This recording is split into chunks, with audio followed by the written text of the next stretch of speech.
సంకల్ప బలం ఉంటే అవయవ లోపం కూడా ఆయుధం అవుతుందని చెప్పుకోవడానికి రియల్ ఎగ్జాంపుల్ ఇక్కడ మనం చూస్తున్నాం. సో ప్రస్తుతం మనము కంబోడియాలో టప్రోమ్ ప్లేస్లో ఉన్నాం. సో ఈ ఏరియాలో ఫారెస్ట్ డిపార్ట్మెంట్కి వచ్చాము మేము. కల్చర్ అండ్ హెరిటేజ్ రిలేటెడ్గా ప్రొటెక్షన్ కూడా ఏఎస్ఐ నుంచి ఉంది. సో ఇక్కడ నుంచి మనం నేర్చుకోవాల్సిన విషయం ఏంటంటే, మన వెనకాల కనిపిస్తున్న క్రూకి చాలా మందికి కళ్ళు లేవు అండ్ కాళ్ళు లేవు.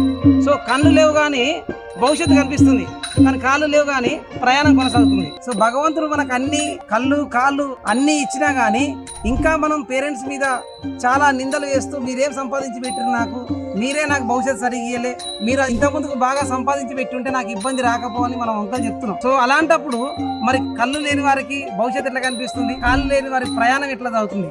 మనం సాధించాలంటే ముఖ్యంగా కావాల్సింది సంకల్ప బలము. మీకు సాధించాలని ఆసక్తి ఉంటే ఈ ప్రపంచంలో నిన్ను ఏ శక్తి ఆపలేదని చెప్పడానికి మరొకసారి రోజు పేరెంట్స్ ని మీరు మా కోసం ఏమి ఇచ్చిర్రు, మీరు ఏం సాధించి మాకు పెట్టిర్రు, మీరు ఏం తెచ్చిపెట్టారు అని చెప్పే కంటే ముందు మనల్ని భవిష్యత్తులో సేమ్ క్వశ్చన్ మనల్ని మన పిల్లలు అడగకుండా ఉండాలంటే మనం సాధిద్దాం, సాకులు చెప్పడం మానేద్దాం, సాధించడం మొదలు పెడదాం. దానికి కావాల్సింది సాధన మాత్రమే. సంకల్ప బలం తోడైతే సక్సెస్ నీ సొంతం అవుతుంది. Do focus on what you have. అవయవ లోపం గురించి మీరు ఆలోచన చేయకండి.